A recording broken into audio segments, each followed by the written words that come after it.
que ahora lo vamos a revisar para que se acuerden.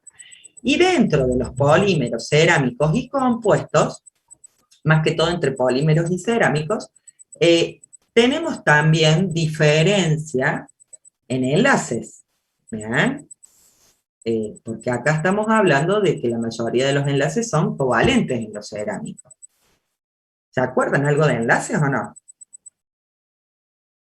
Algo, profe, algo me acordaba. Bueno. Y estos metálicos, la principal característica que tienen, aparte de todo lo que ustedes dijeron, dureza, resistencia, conductividad eléctrica, que pueden estar en estado puro o aliados.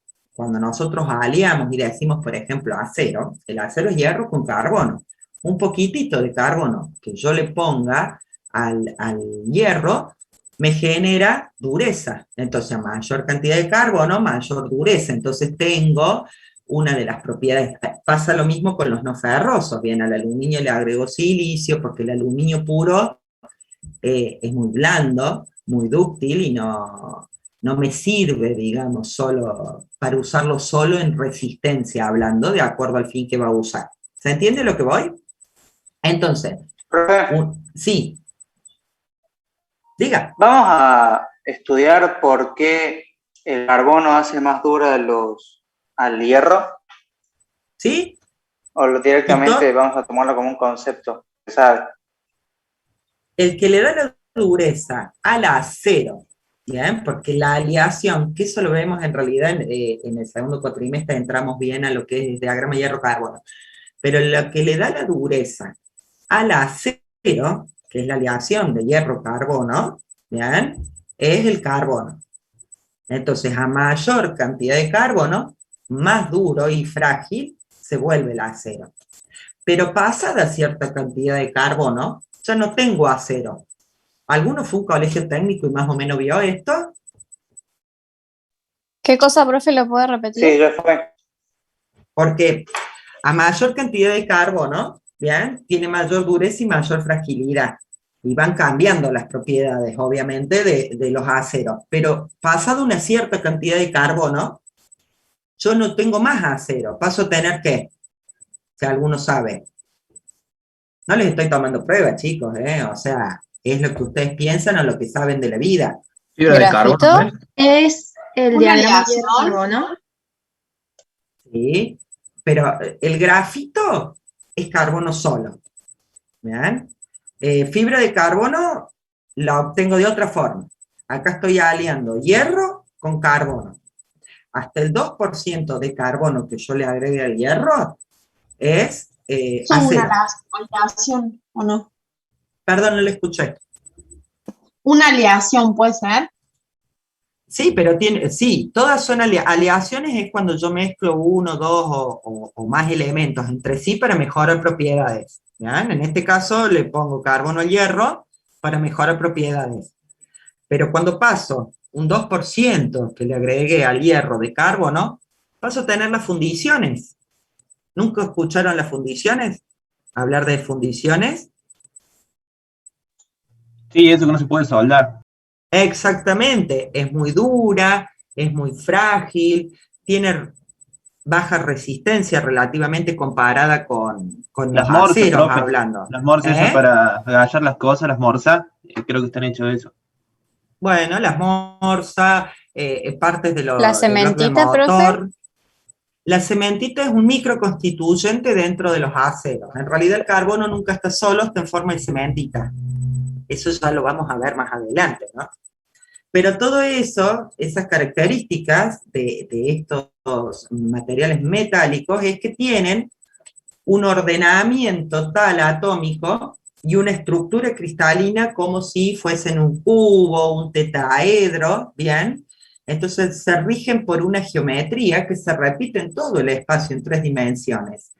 Y ese empaquetamiento, ese ordenamiento, hacen que tengan la propiedad de la ductilidad y de la maleabilidad los materiales.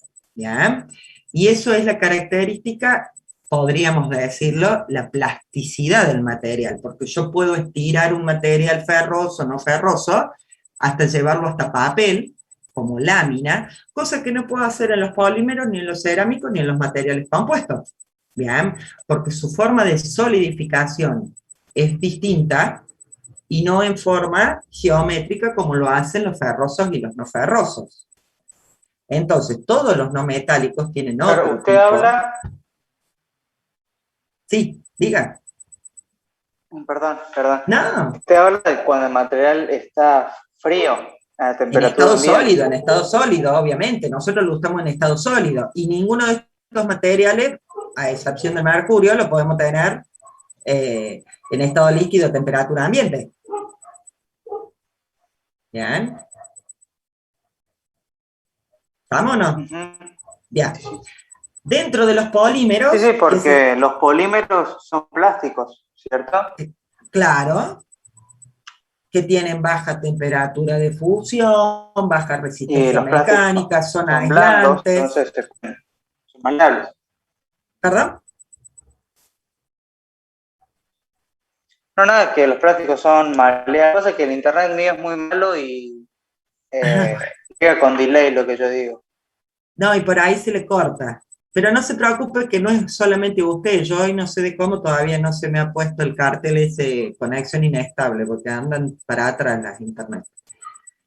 Bueno, los polímeros lo ven con la profe, Claudia, bien, donde estamos los termoplásticos, los termofijos, los astómeros, bien, y como les enumeraba recién, baja resistencia mecánica, son aislantes térmicos, tienen resistencia a la corrosión, pero su estructura ya no es ordenada y cristalina como les clasifiquen los metálicos, es una estructura amorfa, ¿bien? Que se llama. Después tenemos dentro de los cerámicos, los podemos clasificar en dos ramas, que eso lo ven conmigo, cerámicos tradicionales y cerámicos de la ingeniería. Ahora fíjense que yo todos esos ejemplos que les puse ahí de cerámicos son moléculas. Estequiométricamente, con una relación estequiométrica que si no se cumple, no se forma, ¿se entiende? Eso da los enlaces covalentes que tienen los cerámicos. Dióxido de silicio, yo sé que por uno de silicio tengo que tener 2 de oxígeno para que compartan los electrones y lleguen a nivelar su nivel de valencia y completar los orbitales. ¿Bien? Ya lo vamos a ver eso ahora, no se preocupen. Entonces, con los tradicionales, por ejemplo, que son las arcillas, dióxido de silicio, dióxido de aluminio, puedo fabricar tejas, ladrillos, vasijas, como les pongo ahí. Y después tengo los de uso más ingenieriles, que, bueno, la alúmina se usa mucho en ingeniería, el carburo de tungsteno, carburo de titanio, son extremadamente duros, ¿bien? Son muy buenos aislantes, lo único que tienen es que todos estos tienen un super punto de fusión elevado. Estamos hablando de que por ahí superan los 1800 o 2000 grados, recién para fundir. Fundir era el pasaje de sólido a líquido, ¿bien? Y los materiales compuestos, como les pongo acá, resultan de la unión de mezclas de los materiales anteriores. Puedo un metálico con cerámicos para endurecer una matriz, es lo que más tengo. Y le pongo pequeño material cerámico y puedo endurecer esa matriz, ¿bien? Puedo hacer dentro de los vidrios, con polímeros, de ahí surgen las fibras de vidrio, las fibras de carbono, ¿bien? Entonces, todas esas propiedades que van a tener los materiales compuestos, como les pongo acá, dependen del material que utilice como material matriz y como refuerzo, que se llama, ¿bien? Y la cantidad que tenga cada uno. Lo bueno que tienen es que puedo lograr una buena relación entre resistencia y peso, ¿bien? Y se usa mucho, por ejemplo, para la aviación, el deporte. Ustedes han sentido hablar de que las bici hechas de fibra de carbono, por ejemplo, ¿o no? Y son Claro, súper livianitas. hay las raquetas de tenis también. Las raquetas de tenis, las Profe, piletas las pastillas de esas, freno de los autos. con fibra de carbono era esa, ¿no? No, con cerámicos. No, ya sé, pero... Ah, cerámicos a la aleación. Tienen razón, me confundí. Está bien. Estábamos con eso. Otras cosas, por ejemplo, con fibra de vidrio, se usan mucho las piletas esas que van ya prefabricadas. que no son de material. Las piletas para nadar, las piscinas diríamos. Eso es con fibra de vidrio y un elastómero. ¿Ven? Entonces, como les decía recién, todo esto en los materiales compuestos lo que consigo es una extremada dureza, una excelente resistencia, si sé cómo poner, obviamente, el refuerzo dentro de la matriz, y se utiliza mucho esta parte para herramientas de corte. ¿Por qué? Porque muchas veces se mezclan polvos, ¿bien? De carburo de tungsteno, carbono de silicio, óxido de titanio, de circonio, perdón. Se mezclan esos polvos y en la metalurgia hay un proceso que se llama pulvimetalurgia. ¿Bien? Entonces esos polvos tienen una granulometría específica, se la pone en un molde, se le da la forma de la piecita que quiero utilizar, que quiero fabricar para que sea una herramienta de corte, luego se le hace un proceso de sinterizado. Bien, que todo eso lo vamos a ver después. Yo ahora se los cuento así a grosso modo para que tengan idea de lo que vamos a ver en la materia. Se le hace un proceso de sinterizado en el cual logro que colisionen todas las bolitas, digamos, los granitos de ese polvo, vayan colisionando sin llegar a fundir y eliminen, porque usted imagínense que son bolitas una al lado de la otra, tienen mucho espacio libre. Entonces esa colisión que quiero lograr yo me reduce ese vacío. ¿Bien? Entonces, después de ese proceso de sinterizado, le saco filo, todo, y es una excelente herramienta de corte, dado que está hecho con cerámicos que son de extremada dureza. Por lo tanto, el filo da mucho más. ¿Bien? Y dentro de acá, de los metálicos, me había olvidado de contarles que si bien tienen un ordenamiento y todo eso, puedo mejorar aún más propiedades, como por ejemplo agregándole cromo y níquel, y puedo tener aceros, ¿qué serían? Los cromo y níquel, nunca sintieron hablar, son los aceros inoxidables. Dentro de ello, de acuerdo a la cantidad de níquel de cromo, voy a tener distinta variedad de inoxidables también. ¿Bien? Le puedo agregar wolframio solo, titanio solo, cromo solo, circonio solo, ¿bien? Generando aceros de uso de herramientas. Cuando le pongo muchos elementos de aleación y esos que justamente endurecen mucho a la matriz del acero para poder tener los aceros de herramientas. Los aceros comunes son los aceros que se utilizan normalmente para cualquier uso de construcción, que se llaman, y esos tienen básicamente pocos aliantes. Bueno, y acá yo les puse una tablita que ustedes la tienen en el libro, más o menos, donde dice, por ejemplo, en el cobre, la aplicación principal del cobre es como conductor eléctrico, ¿bien? Justamente porque tiene una alta conductividad eléctrica. Un acero de baja aleación es para las herramientas comunes, las herramientas esas, los destornilladores, las pinzas, ¿bien? ¿Y por qué lo elijo? Porque tiene alta resistencia mecánica, ¿tá? Y una fundición, por ejemplo, acá pone la tablita, los bloques de motor, ¿bien? ¿Por qué? Porque yo la fundición la puedo moldear. ¿Qué significa? Que también vamos a ver la diferencia en todas las aleaciones de metales, ferrosos o no ferrosos, existen dos formas de obtener las piezas, ¿bien? Una es por moldeo, que se llama, que es desde el líquido, desde el metal líquido, verter en un molde donde ya tengo la forma de la pieza, ¿bien? Rompo después la caja y tengo la pieza ya lista, ¿tá? Eso sería colables o moldeables o de fundición, que se llaman. Son con las que yo cuelo directamente y obtengo la pieza fina. Después tengo los que se llaman de forja o de conformación plástica. En todas las aleaciones pasa lo mismo. Ferrosas y no ferrosas. Voy a tener estas dos ramas. Son aquellas que a partir de un semi-elaborado, como ser un planchón, o sea, imagínense un planchón que tendrá un espesor así, y es largo, donde yo lo paso por rodillos, ¿bien? Y de un planchón de un espesor así puedo hacer, por ejemplo, papel aluminio. ¿Bien? Entonces, eso lo tienen que diferenciar bien. Tengo los que son forjables, de conformación plástica, los que puedo deformar por deformación, ¿bien? Y los otros, porque justamente digo, deformar por un trabajado, ¿bien? Ya sea en caliente o en frío, ¿bien? Porque yo a partir de un semi elaborado le doy la forma final, mientras que los de fundición, los moldeables, los colables, son los que yo cuelo y ya tengo lista la pieza en un molde con la forma de la pieza. Una fundición gris siempre es colable.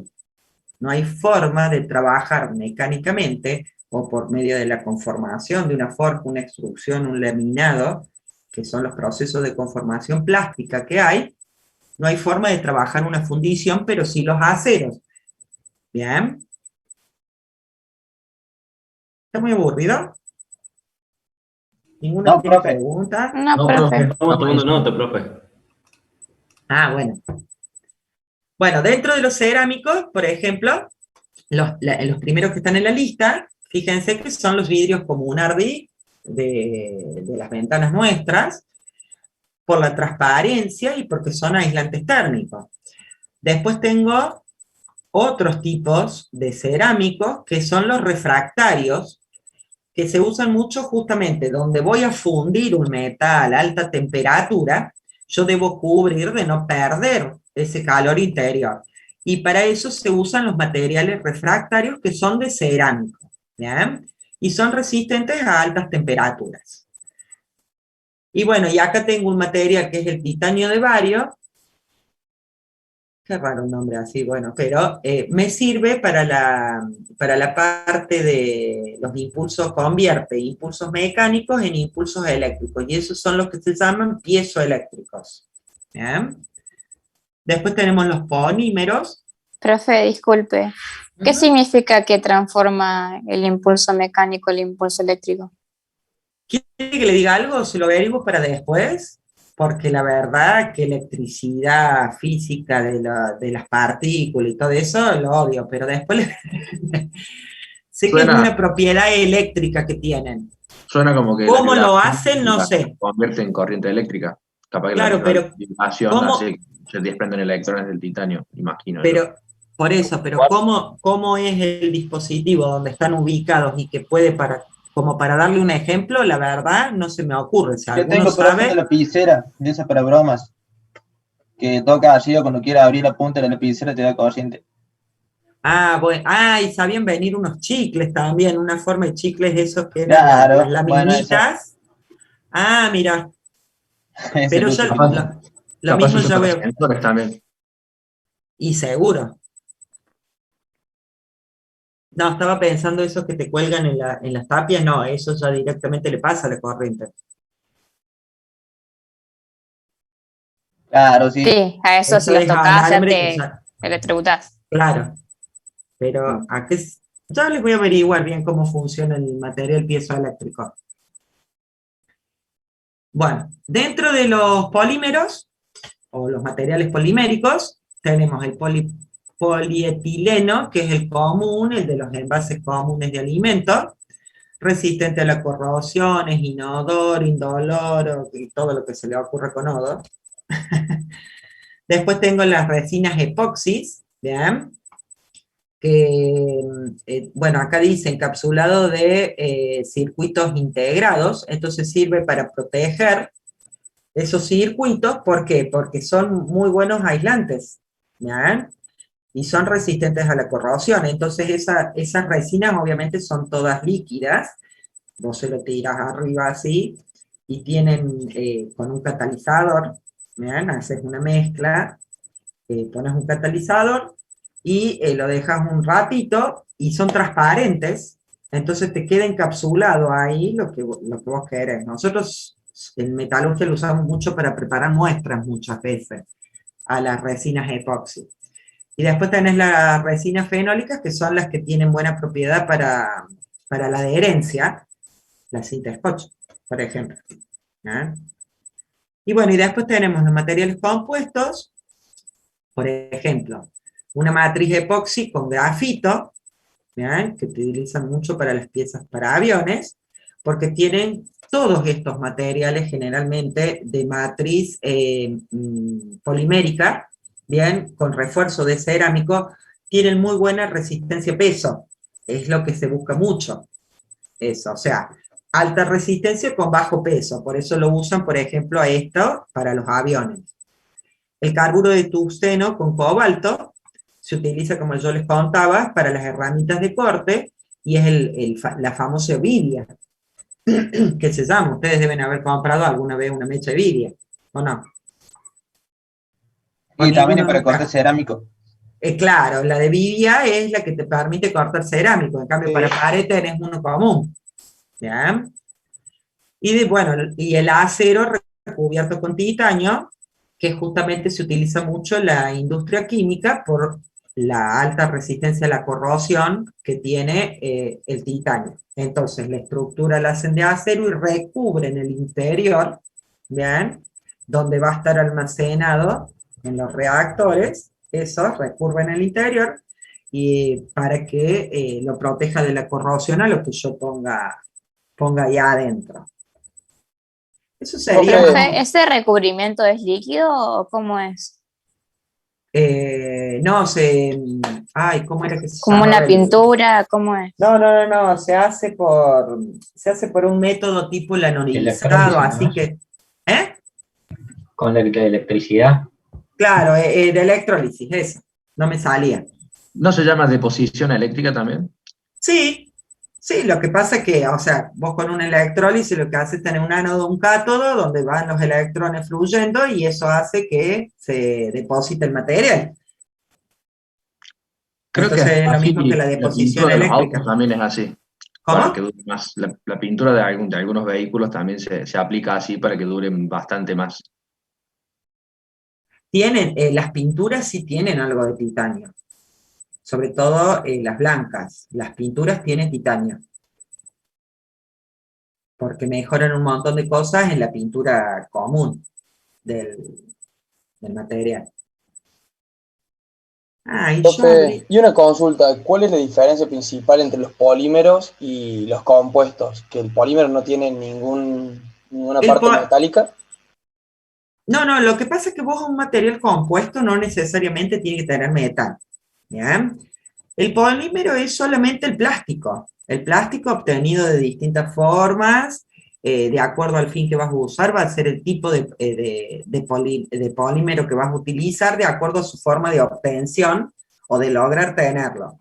El material compuesto son la mezcla de un material polimérico a la que yo le agrego un refuerzo, y ese refuerzo generalmente es cerámico. Al polímero le agrego cerámico.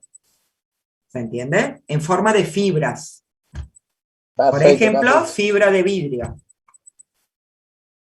Por eso les digo, imagínense las piletas esas de natación que ven, no sé si han ido para el lado del aeropuerto, la Colona arriba, que están toda la muestra de piletas esas azules que ya vienen con la forma. Esas se obtienen de esa forma. Son matriz polimérica, bien, con refuerzo de fibra de vidrio. ¿Tá? Entonces ponen una capa de polímero en estado líquido, porque lo podés comprar en cualquier lado para hacerle, y le dan la forma, ¿no? Ponen el molde, le van dando la forma con el polímero. Le ponen una capa de fibra de vidrio y le vuelven a pasar polímero, porque la fibra de vidrio es fibra de vidrio en serio, o sea, se hace como una madeja de lana o como una red, ¿bien? Entonces, de acuerdo a lo que voy a usar, le voy a poner fibra o le voy a poner la malla. Eso quise decir, malla, como el alambrado, pero mucho más chiquitito. Entonces van poniendo una capa y una capa. ¿Bien? Mientras más capas tengas y hayas puesto bien la distribución de las fibras, que eso ya lo vamos a estudiar cómo influye y toda esa historia, más resistente va a ser el material y menos peso va a tener, o sea, comparado con si haces una matriz metálica. ¿Se ¿se entiende? O si haces la pileta de cerámicos, por ahí corres, porque no tiene la flexibilidad, por ejemplo, los cerámicos, no tienen la flexibilidad que tienen a lo mejor los compuestos de matriz polimérica con fibra de vidrio, para la pileta hablando. ¿Se entiende? Ustedes fíjense la diferencia, o sea, un cerámico, una pileta de cerámica hecha de material, como le dicen, es toda dura, rígida, que si se te raja, te entra a filtrar y toda la historia. Una fibra de vidrio, o sea, un material compuesto de matriz polimérica con fibra de vidrio, que son las otras piletas que vos venís y las empotras, así que ya están prefabricadas, tiene mucha más resistencia al esfuerzo de tracción-compresión, ¿bien? Y si se te rompe, ahí nomás le pones un poquito de pinturita polimérica, de pintura digo yo, pero es material polimérico, y le cubrís la filtración que tiene y no tenés que tener el lío de una que está hecha de material. ¿Se entiende cuál es la diferencia o no? ¿Contesta la pregunta o me fui por las ramas? Como que le parchas a la pileta. Exactamente. No, no le pones una epoxita porque no va a funcionar, pero le pones un poquito de polímero y listo. Ahí seguimos. Profe, yo tengo una duda, pero es más una curiosidad, porque no conozco. Para Sí, hacer ¿lo puedo ayudar? fundiciones. ¿Para Sí, hacer qué?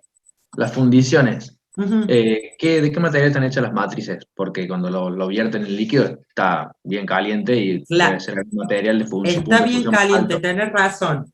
Está bien caliente, pero las fundiciones, por lo general, su temperatura de caldo, digamos, es más o menos 1100, 1150 grados. Su temperatura de caldo. A esa temperatura, los aceros no están fundidos.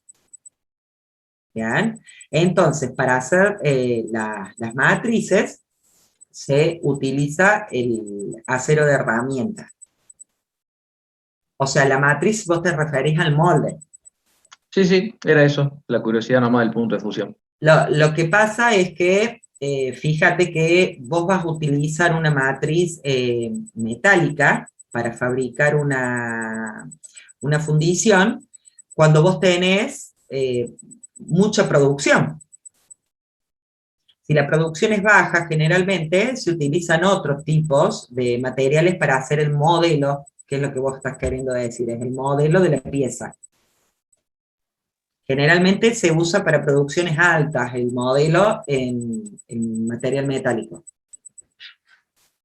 Y si no en los otros, uso resinas, uso madera, uso tergopol, si son de baja producción. ¿Se entiende? Claro, y se desechan. Exactamente. En cambio, la metálica es la única que me va a durar. Las otras no. Lo que pasa es que a veces por costo te conviene usar de las otras, ¿entendés? Que una metálica. Les iba a comentar algo con respecto a eso, pero se me fue. Bueno. El tema de que está hecho también el material del molde, del modelo, para ponerlo en el molde de la pieza, también influye en la estructura final de la fundición que voy a tener. ¿Entiendes? Porque una matriz metálica te va a dar mayor o menor velocidad. O sea, ¿qué va a enfriar más rápido? ¿Algo con un molde metálico o algo en lo que yo lo pongo en una caja de arena, que son las que se usan para colar, y que adentro, como la temperatura es muy alta, hice que la cera se derrita, por ejemplo, porque le di la forma con un modelo de cera? ¿Cuál va a enfriar más rápido? Cera. ¿Eh? La cera, ¿o no? Tiene más conductividad. El metal enfría mucho más rápido. La cera se me va a derretir y se me va a mezclar con el metal líquido, con el caldo. Claro. El hormigón seca muy rápido. Y después tengo todo arena.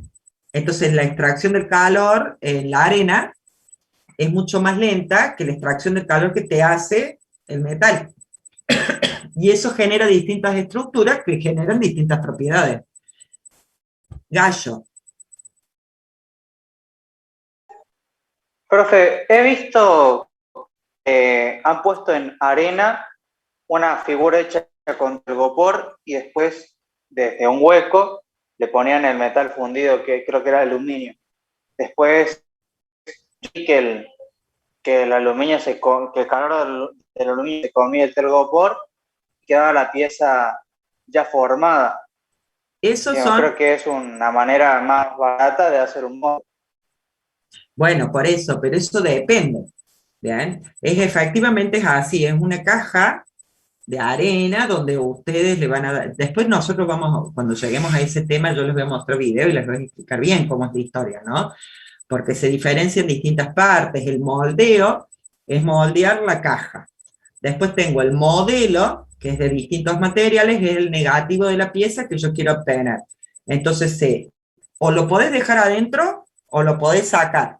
Toda esa caja va a tener un canal de colada por donde va a entrar el metal líquido, por donde va a entrar después a rellenar las cavidades internas, que es toda una ciencia, porque si yo tengo cavidades de distintas secciones finas y secciones gruesas, no voy a hacer que entre primero por la sección fina, porque se me va a solidificar antes que me llegue a llenar una sección gruesa. Entonces, todo un estudio de cómo vas a hacer los canales de colada y los ataques que se llaman, para que entre la pieza. Entonces, eso es cierto, es así. Entonces, vos después, esa caja de arena, la rompes, te va a quedar, en este caso vos dijiste aluminio, la forma de la pieza que vos querés, y le vas a cortar por donde entró el líquido, o sea, los ataques y todo eso, y se va el scrap.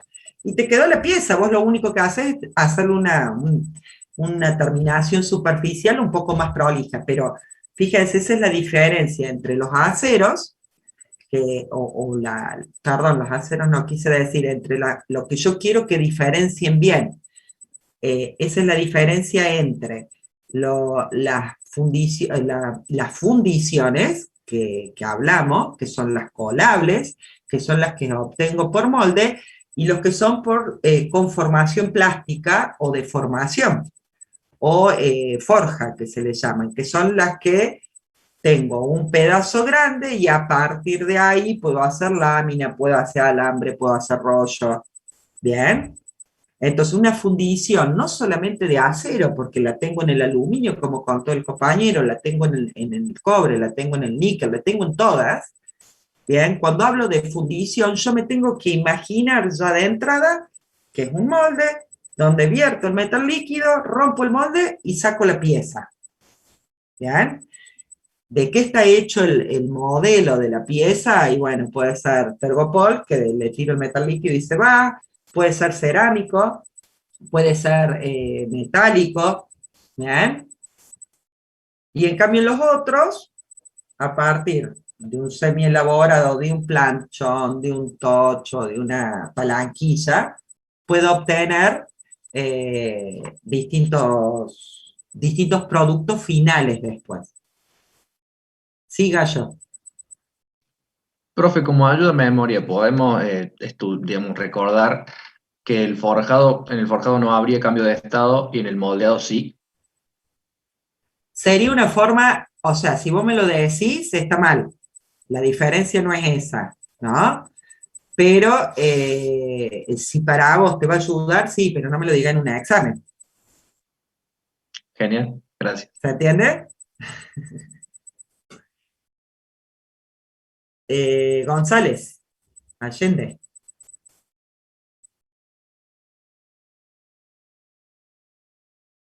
No había levantado la mano, González. Allende. Se repitió. Bueno. Fue sin querer, puso por el chat. Ah, bueno. Ahora vamos a entrar a la parte. Ustedes saben que yo hice... Bueno, vamos a hacer esto. Vamos a hacer una cosa. Vamos a leer esto y nos vamos a ir a las otras, Filmina, porque yo lo armé de otra forma. Bueno, como habíamos dicho, ahora vamos a entrar justamente a esta propiedad microscópica, que es toda la unión de los átomos o los enlaces atómicos y moleculares que se generan, que son las que me dan las propiedades finales de los materiales. Entonces, como dije recién, las propiedades de las sustancias van a depender de la disposición de los átomos en el espacio y del tipo de enlace que los va a unir. ¿Bien? Los metales son sólidos cristalinos con propiedades típicas, justamente como les explicaba, debido al ordenamiento atómico según sistemas geométricos determinados. En los metales, los átomos están unidos de un modo definido y característico, y es indispensable conocer la estructura íntima de este cristal metálico y el enlace que une a los átomos para poder saber después las propiedades que voy a tener. Entonces, dentro de los enlaces podemos definir los fuertes o primarios, que son el iónico, covalente y metálico, y después tenemos los débiles o secundarios, que no influyen mucho en lo que nosotros estudiamos, que es el dipolo permanente y el dipolo oscilante. ¿Ah? Pero ahora nos vamos a ir acá. ¿Bien? Entonces, los enlaces o vínculos de unión que se llaman, son las fuerzas, como decíamos, que mantienen unido a los átomos entre sí para formar las moléculas o otros agregados que se puedan formar, como ser en el caso de las aleaciones, que tengo dos materiales, perdón, que...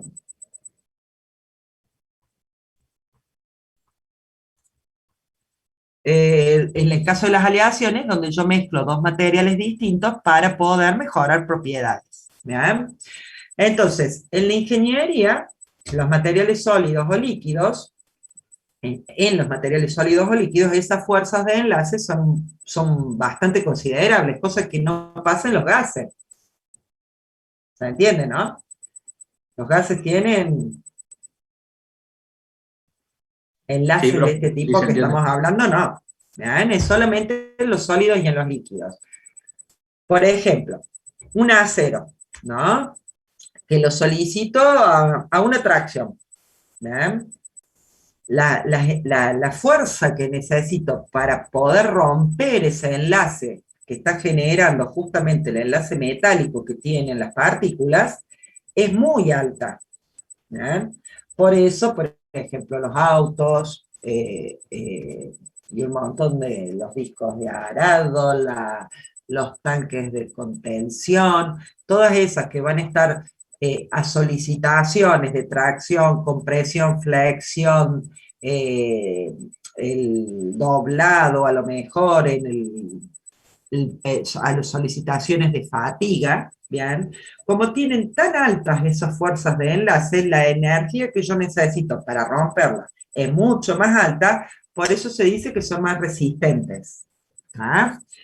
Dalton planteó justamente que la materia estaba formada por átomos y moléculas, pero ¿cuál era la naturaleza que ligaba, o las fuerzas que ligaban a estos átomos? Bueno, eso lo estudió con la estructura interna, con la mecánica ondulatoria. Entonces,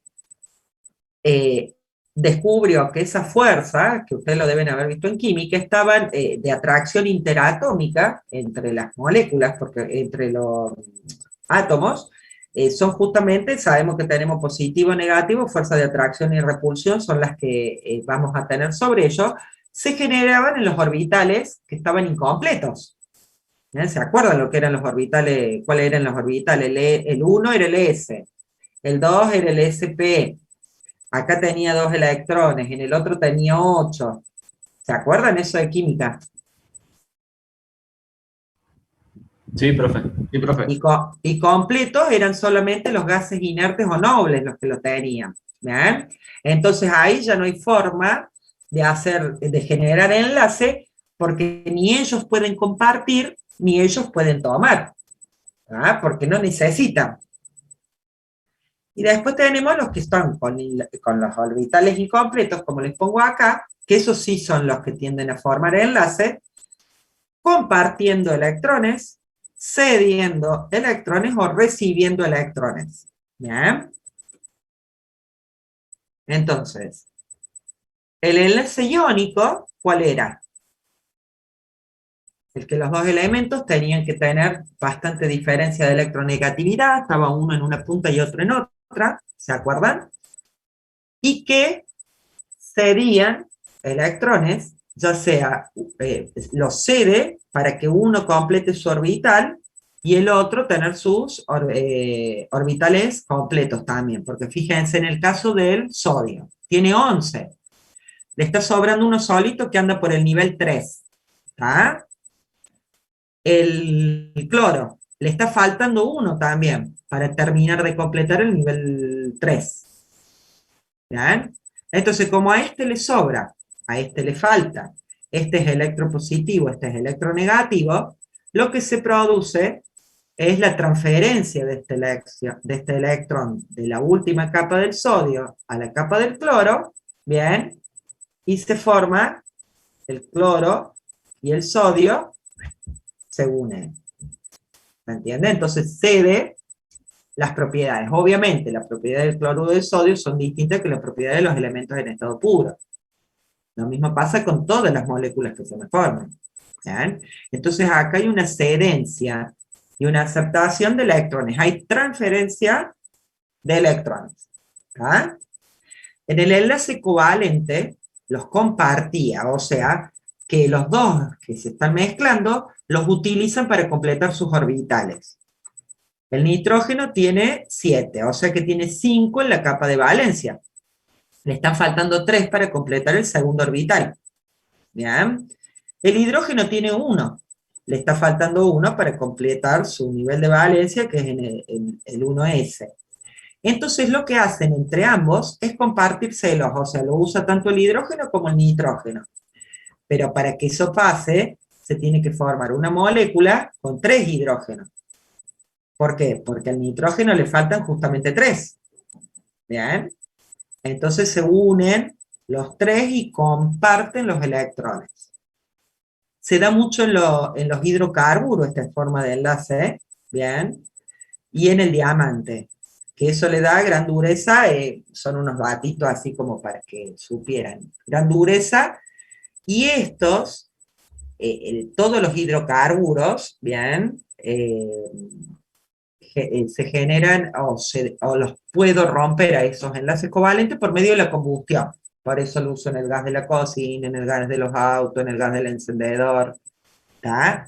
Mientras que el diamante, por ejemplo, que tiene una gran dureza, la temperatura que yo necesito para romper en el diamante esos enlaces carbono-carbono que hay, porque el diamante es un carbono puro, cristalizado de tal forma que genera eso que sale tan caro, que son los diamantes que le ponen a los anillos, todo eso, y que tiene distintas, los podemos conocer con distintos quilates, que todo depende de las caras y las aristas que tenga, y se obtienen a muy alta presión también esos diamantes. Por eso es tan caro, porque en la naturaleza misma no hay casi. ¿Bien? Y esa energía, esa fuerza que yo necesito para romper ese enlace covalente en el diamante es muy alta. ¿Bien? Y surge mejor alta temperatura, porque ustedes saben que siempre la temperatura favorece al movimiento de los átomos, ustedes lo saben eso. Me lo dijeron. Y después tenemos el enlace metálico. El enlace metálico es el característico justamente de las sustancias cristalinas, ¿ah? De los sólidos cristalinos. Los átomos metálicos se desprenden de los electrones de valencia. Ustedes fíjense, o sea, este es el sólido cristalino. Estos serían los cationes, o sea, los más. ¿Ah? Fíjense ustedes que los metales no tienen muchos electrones en su capa de valencia. Estamos hablando de 1 a 3, hay algunos que tienen un poco más, pero generalmente estamos hablando de 1 o 2 en su capa de valencia. ¿Bien? Entonces lo que hacen es desprenderse de esos electrones, y todos estos, por la atracción-repulsión, se van a empaquetar y se van a unir mucho más, porque van a estar circulando los electrones al lado, ahí en la nube, esa que se genera. ¿Bien? Entonces los electrones desprendidos pasan a integrar un mar, una nube de electrones, donde se deslocaliza el cristal metálico.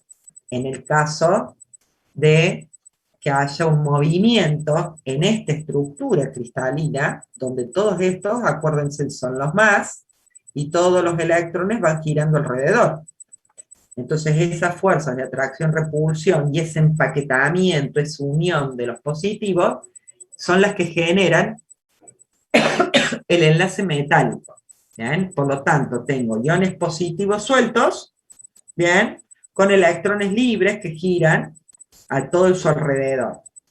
Entonces, ¿qué me genera este enlace? Como les pongo ahí abajo, estructuras bien compactas, se unen mucho fuertemente entre ellas y encima dan una estructura geométrica, ¿bien? Tiene la propiedad de reorganizarse. ¿A qué se debe eso? A que si yo apliqué la fuerza necesaria para que se deforme, ¿bien? Y se me corrió, por ejemplo, este átomo se me corrió para acá y me quedó libre esto, automáticamente solo el enlace se va reorganizando para volver a cerrar, digamos, la neutralidad, por así decirlo, del enlace, ¿se entiende? Para alcanzar otra estabilidad, ¿Perdón? para alcanzar una nueva estabilidad sería. No, no, no, va a seguir teniendo la misma, o sea, una nueva estabilidad te refería a que se vuelvan a equilibrar las cargas y las energías, decís vos. Claro. Ah, en ese sentido sí. No es que sea distinta de la que tenía, va a seguir manteniendo la misma. ¿Se entiende? Sí, profe. Bien. Y bueno, y esta nube metálica, justamente como usted lo decía en el principio, es la encargada, bien, de conducir el calor y la electricidad, ¿sí? Ah, pensé que alguien hablaba. Justamente por esos electrones limpios. Entonces, las propiedades de un metal va a depender de cómo va a estar, bien, este acomodamiento cristalino en el metal sólido después. Porque vamos a ver que tenemos distintos tipos de acomodamientos cristalinos. La flora de la Rosy. Entonces, podemos hacer... ¿Alguien tiene el micrófono abierto?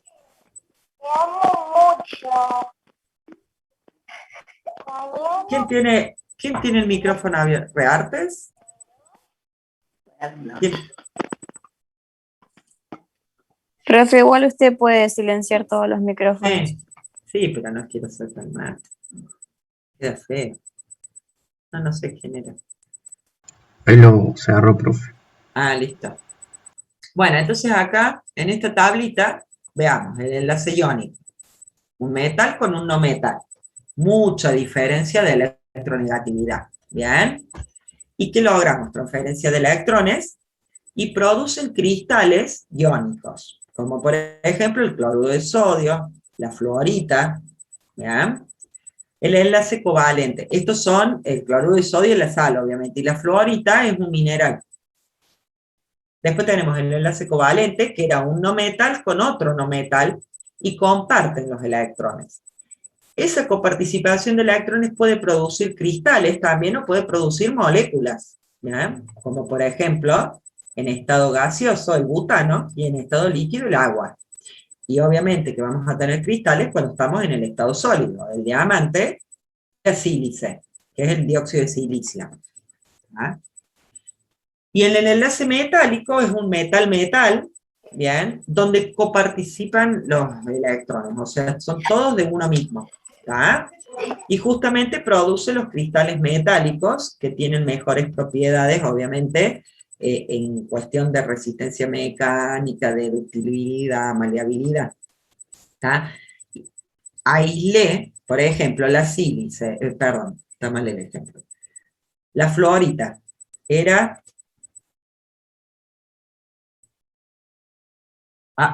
Bueno, vamos a hacer otro ejemplo, porque ningún elemento se encuentra puro en la naturaleza. ¿Bien? Por ejemplo, el aluminio, yo lo puedo extraer del mineral que se llama bauxita. Esa bauxita, pasado cierta cantidad de procesos, yo puedo lograr sacar el aluminio de la bauxita, ¿bien? Y tener aluminio puro. ¿Ya? Entonces ahí recién voy a tener esto, que es el enlace metálico, solamente con aluminio, todos positivos, o sea, un metal con metal, todas las moléculas de aluminio, bien, van a generar ese enlace.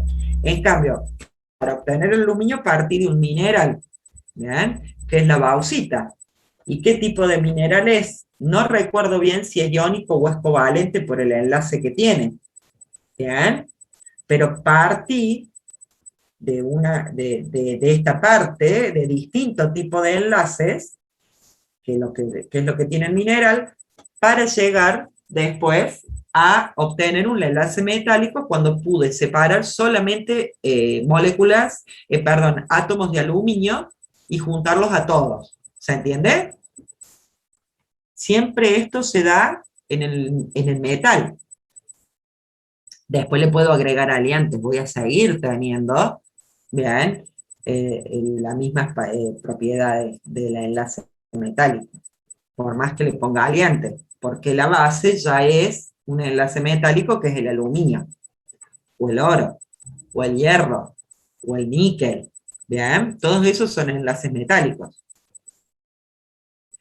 Pero no todos son puros, ¿tá? Yo puedo tener, entre el enlace iónico y el enlace metálico, puedo tener estructuras en sistemas intermedios, puedo tener entre el iónico y el covalente sistemas intermedios, y puedo tener entre el covalente y el metálico sistemas intermedios también.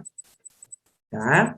Estos son puros, el cloruro de sodio es puro, el diamante o el cloruro de carbono es puro, que no era cloruro, este era carbonato de cloro, más fácil, y metálicos, que son solamente los metálicos. Pero hay muchas veces que encuentro sistemas intermedios, o sea que puedo encontrar en ese material que tenga enlace de los dos tipos, metálico covalente, iónico covalente y iónico metálico. Mientras más acá abajo esté, más metálico es el enlace, mientras más alto esté, más iónico es el enlace. ¿Se entiende? Ya se aburrieron, ¿no?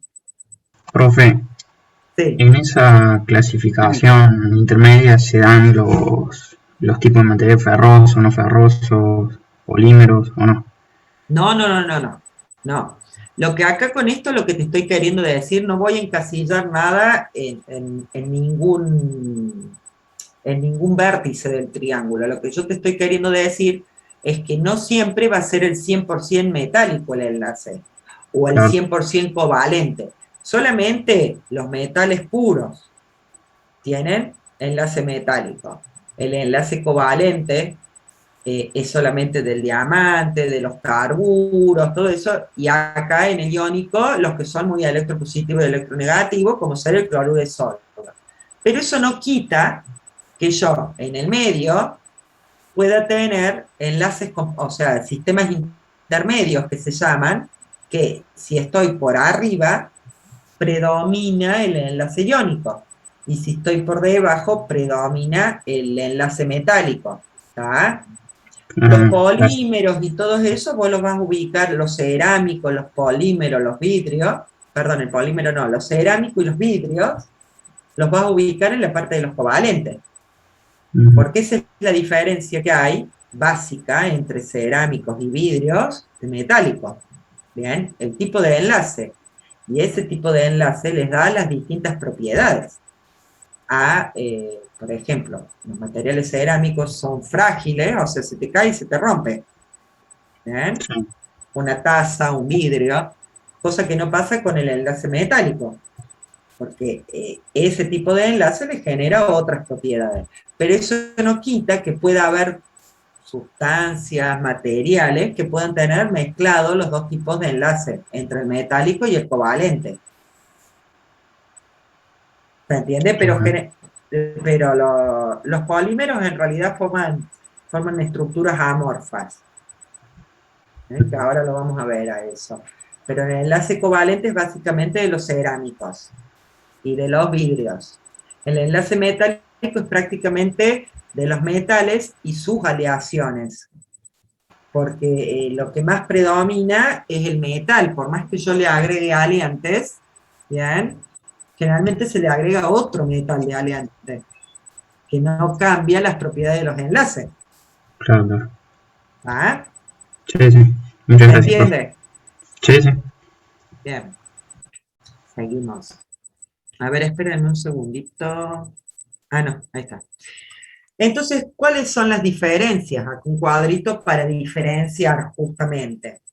Los iónicos, alto punto de fusión, son duros, frágiles, tienen cierta elasticidad, la conductividad eléctrica es baja, pero aumenta con la temperatura, aumenta la velocidad de difusión, entonces lo que hace esa temperatura al aumentar la velocidad de difusión es que cuando funden puedo trabajarlos como conductores. Ustedes saben que el cloruro de sodio es conductor disuelto en agua y a más altas temperaturas mejor. Y son semiconductores iónicos. Los covalentes no se deforman plásticamente, tienen alto punto de fusión, son frágiles y duros, igual que los otros, que me olvidé ponerlo, que los iónicos, y tienen buena conductividad eléctrica, son semiconductores débiles, y ahí tengo el diamante, el silicio, el germanio, el sulfuro de zinc, ¿bien? Y en los metálicos, la característica es la libertad de los movimientos de los electrones de valencia, ¿bien? Son buenos conductores eléctricos y térmicos, y tienen gran deformación plástica. A eso se refiere justamente a la ductilidad y a la maleabilidad. Tienen alta dureza y densidad, y tienen temperatura de fusión elevada. Fíjense, acá se lo voy a ampliar un poquito para que ustedes vean. A ver. Acá los que les puse, un ejemplito. Profe, la abreviación FF, ¿qué era? Fuerza. Materiales maleables son aquellos que tienen la propiedad de hacer con ellos láminas o hojas muy delgadas. Por ejemplo, el grafeno, el estaño, el aluminio, el zinc, el latón, todos los metales, todos son maleables. El acero, ¿bien? Entonces, la maleabilidad es la propiedad de hacer láminas, por ejemplo, desde una palanquilla, que es un rectángulo de un cierto espesor, un cierto largo, un cierto ancho, lo hago pasar por rodillos que giran en contrario, ¿bien? Y de acuerdo a la separación que tiene ese rodillo, va a ser el espesor que yo le voy a ir dando al planchón, ¿bien? Y mientras más pequeña sea la separación, más finito me va a salir el material final, ¿tá? Entonces eso es la posibilidad de hacerlos maleables, que esa maleabilidad la tienen todos los materiales metálicos, y en este caso, ¿por qué pongo el grafeno? Porque el grafeno es lo del grafito, ¿bien? Y ustedes saben que el grafeno es la nueva tecnología, digamos, que está existiendo, la nueva nanociencia, ¿bien? Donde yo puedo justamente hacerlos tan finitas que por eso entraría en la parte de los maleables. Pero fíjense en la ductilidad, que es la capacidad que tienen para poder deformarse en hilos o en filamentos sin romperse. El acero, el oro, la plata, acá son todos materiales metálicos. ¿Bien? Porque a todos estos vienen con el cobre. ¿Alguna vez pelaron un cable adentro? Y vieron todos los hilitos de cobre que tienen. ¿Vieron el espesor que tiene un solo hilito de cobre? Bueno, eso es porque es un material dúctil el cobre. Yo puedo llegar a hacer esos hilos de cobre, incluso hasta más finitos que los del cable, ¿bien? Sin que se rompa. Entonces, la maleabilidad es poder hacer láminas. La ductilidad es poder estirarlos hasta filamentos muy finos sin quebrarse, sin romperse. ¿Ah? Esas son las dos propiedades características de los materiales metálicos o las aleaciones metálicas o del enlace metálico. ¿Ah? Bueno, escuchen acá. Vamos a hacer un descanso. Así voy al baño y preparo de vuelta el mate. En 10 minutos volvemos y seguimos con estructura cristalina. ¿Está? Bueno, profe. ¿Me explicó? Entonces por eso, ¿cómo? Almacena solamente energía.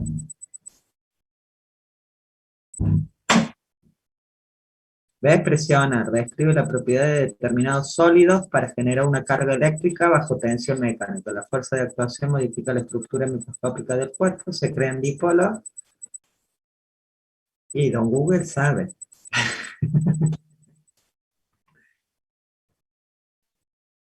Pero ya voy a averiguar cómo funciona. Yo sé, sí, los dipolos y toda esa historia, pero ¿cómo es, por ejemplo? En los control remotos, cuando vos apretas para prender o para apagar, con eso está generando un impulso mecánico, ¿no? Está apretando una tecla. Y si no tiene capacitor, no, viste que muchas veces se rompe el capacitor en las cosas. Ya voy a averiguar. Me quedé. Creo que ahí pude Cuando arreglar el. chocamos, Perdón. Sí. cuando chocamos piedrita de cuarzo, la chispita que sale sería producto de esa propiedad, digamos. Ah. Pero ¿y en una pieza eléctrica? ¿Cómo funcionaría? Ahí ya no sé cómo almacenaría o conduce eso, pero Por eso, yo me voy a poner a leer. Ustedes me hacen estudiar.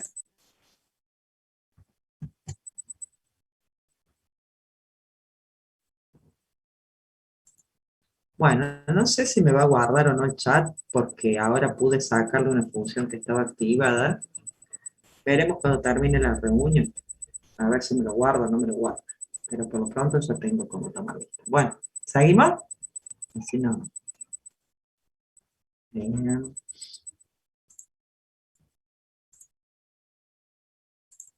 Bueno, ahora vamos a empezar a lo más lindo, a tratar de entender las sustancias cristalinas, cómo forman, aparte de esos enlaces, cómo se posicionan en el espacio, ¿bien? Con la forma geométrica que tienen. Y qué les da, qué propiedades les da de acuerdo a la forma que tienen. Bueno, como habíamos dicho, para que no se olviden, bien, la materia está formada por átomos, iones o moléculas, bien, entre los que se desarrollan fuerzas de cohesión. Habíamos dicho que esas fuerzas de cohesión son mucho más elevadas en sólidos, porque tienen un volumen y una forma constante, mientras que en los líquidos y en los gases, las partículas están más o menos desordenadas. Por eso hablamos de que una estructura cristalina o una estructura amorfa, la vamos a tener en estado sólido, tienen volumen y forma constante. ¿Ah? Entonces, en estas sustancias cristalinas, la estructura cristalina que describen se va a repetir en las tres dimensiones del espacio.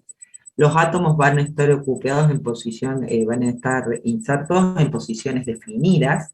Como ustedes habían dicho, pueden vibrar. Tienen una forma geométrica, como les decía yo, por caras que se van cortando según aristas rectas y ciertos ángulos que van formando de acuerdo a la estructura cristalina. Cuando digo estructura cristalina, ustedes se tienen que imaginar que es un cubo, que es un tetraedro, que es algo que tenga volumen, que describe una figura geométrica del tipo que sea, porque no necesariamente los ángulos van a estar a 90 grados con las aristas, ¿bien? Formando ángulos de 90 grados. Voy a tener distintos tipos de ángulos que se pueden formar. Siga yo. Profe, vamos a trabajar haciendo cálculos microscópicos, digamos, de las celdas unitarias, de las micras, etcétera. ¿Usted quiere? No, yo no. No, profe. ¿Usted es recursante o no? Por su legajo no es recursante. No, pero estuve hojeando un libro que tengo. Ah. En realidad, básicamente, o sea, el profe que estaba anteriormente, que hay algún chico seguro recursante acá y lo puede decir, le gustaba mucho este tema. ¿Bien? Yo no digo que no se necesite, pero le gustaba tanto que a ustedes les hacía calcular todas esas cosas. Yo desde él también era metalúrgico, pero tenía otro enfoque de la materia. Yo desde mi enfoque, que le estoy dando a la materia, ahora que este es el segundo año que la doy, la idea mía es que ustedes entiendan del por qué un material tiene ciertas propiedades, ¿bien? Y a qué se le atribuye. Que, por ejemplo, en este tema de sustancias cristalinas, como usted bien dijo, que se calculan los planos, los índices y todas esas cosas, teniendo en cuenta eso, sin hacer cálculos, saber por qué va a actuar de una forma u otra. en material, ¿se entiende? No vamos a hacer cálculos. Por eso yo a principio de año les aclaré que cada docente daba ciertas unidades. Acá no es que yo les doy esto y Claudia va a ir y les va a dar el práctico de esto, ¿bien? Por eso no queremos diferenciarlo en práctico y teórico. Damos ciertas unidades que si creemos que hay que dar ejercicios prácticos o que no solamente son de resolución, ¿bien? Lo haremos. Pero Claudia no es que la clase que viene les va a dar ejercicios sobre este tema, por ejemplo. Entonces no es una materia que yo doy el teórico y Claudia del práctico, ¿bien? Cada uno da sus temas y si lo considera pertinente, el docente da el práctico. Claudia da justamente todas las unidades en las que hay prácticos. ¿Se entiende? Cálculo de tracción, compresión, choque, selección de material. ¿Me explicó? En cambio, cálculos numéricos me refiero, ejercicios numéricos. ¿Tá? Yo puedo tener algo de práctico, pero más desde la lógica y de saber a lo mejor por las propiedades de un material, seleccionar o contestar a lo mejor alguna pregunta que yo les haga. Pero no les voy a dar para que calculen celda de unidad, plano, familia de plano, volumen, ni nada de eso, así que quédense tranquilos. ¿Se entiende? Sí, profe. Bien. Como decíamos, esa forma geométrica va a estar definida por algún paralelepípedo, ¿bien? Que puede existir en la parte de la geometría, y esa geometría, ese paralelepípedo, justamente es el que le va a dar las características a cada sustancia. Pueden estar más alejados, puede ser un paralelepípedo estirado, por lo tanto voy a tener a lo mejor una arista más larga que la otra, no siempre va a ser un cubo perfecto, ¿bien? Y una de las características que tiene es que va a romper justamente según planos que estén en el espacio dentro, digamos, de todos esos conjuntitos de cubos que van a formar la red geométrica. ¿Bien? Ay, no, es que está grande la filmina, entonces, espérenme un segundo. No, pero recién me pasaba las dos juntas, no sé por qué ahora no. Ahí está. Bueno. Entonces, con eso, de cómo solidifican, digamos, los materiales, formando o no una red cristalina, puedo clasificar a los sólidos en regulares o irregulares. Justamente esta orientación regular es el estado cristalino. Este cambio de estado va ligado con un cambio de fase, o sea, si paso del líquido al sólido, tengo justamente un cambio de fase. ¿Bien? ¿Y qué es una fase? Es toda porción de un sistema físicamente homogénea y se diferencian de las otras. ¿Bien? De una o dos o tres o las fases que estén presentes, porque yo veo bien, por ejemplo, para que ustedes se den cuenta qué es una fase. Tengo agua y aceite, ¿cierto? Tengo todo en qué estado, en estado líquido. Pero ¿cuántas fases veo? 2. Exactamente. Las dos que están en el estado líquido, porque son dos fases totalmente distintas que no se mezclan entre ellas. Entonces, físicamente homogéneos y puedo diferenciarla de otra. Hagamos la analogía de que estamos solidificando algo, ¿bien? Del estado líquido al sólido. Se comenzó a formar sólido y tengo líquido. ¿Bien? Son porciones totalmente homogéneas, ¿bien? Y que las diferencio bien. A eso se refiere con fases. Lo mismo pasa si tuviese en el estado sólido dos fases. Por ejemplo, virutas de acero y virutas de madera. Profe, eso puede ser cuando, por ejemplo, como en física, cuando vemos el cambio de fase del agua, por ejemplo, que pasa de una cierta temperatura a otro estado de agregación, ¿así? ¿O no? Claro, es cambiar la fase del estado de agregación de la materia, pero no siempre de sólido a líquido y de líquido a gas, o al revés, sino a veces dentro del mismo estado sólido. ¿Bien? Porque nosotros vamos a ver que en los diagramas binarios, sobre todo en el de hierro-carbono, que es el que vamos a estudiar, en el mismo estado sólido podemos tener distintas fases. Por eso les hacía la analogía en el estado sólido, por ejemplo, si yo tengo viruta de hierro y virutas de madera, se diferencian bien, o tengo talco y viruta de hierro. Bien, dentro del mismo estado sólido tengo dos fases distintas porque son bien diferenciables, ¿se entiende?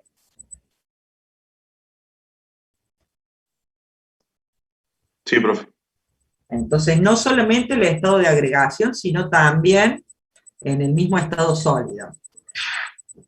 Y bueno, como sabemos, ese pasaje de sólido a líquido, de líquido a sólido, o de líquido a gas o de gas a líquido, ya sea que voy de un lado o voy del otro en la temperatura, se produce bruscamente a una cierta temperatura y a una presión constante, que fija, si estoy hablando de elementos puros, ¿bien? Entonces, la solidificación se produce de golpe, ¿bien? Esa solidificación generó que con esa producción, en ese golpe de descenso de temperatura, se forma en toda la red cúbica, ¿bien? Eso es una orientación regular y se llama estado cristalino. ¿Ah? Ese tipo de materiales, o ese tipo de cristales, se llaman anisotrópicos. ¿Por qué? Porque tienen direcciones preferenciales en las que se van a deformar, ¿bien? Y las propiedades, por ejemplo, longitudinal y transversal son distintas, por cómo está distribuido justamente el cristal. Mientras que los que tienen orientación irregular, que son los que estarían en el estado vítreo o amorfo, acá estamos hablando de vidrios, plásticos, resinas, ellos no cambian a una temperatura fija del sólido a líquido, de líquido a sólido, por ejemplo, en la solidificación. ¿Vean? Es una solidificación progresiva que va pasando por un estado pastoso. Entonces no hay cambio de fase.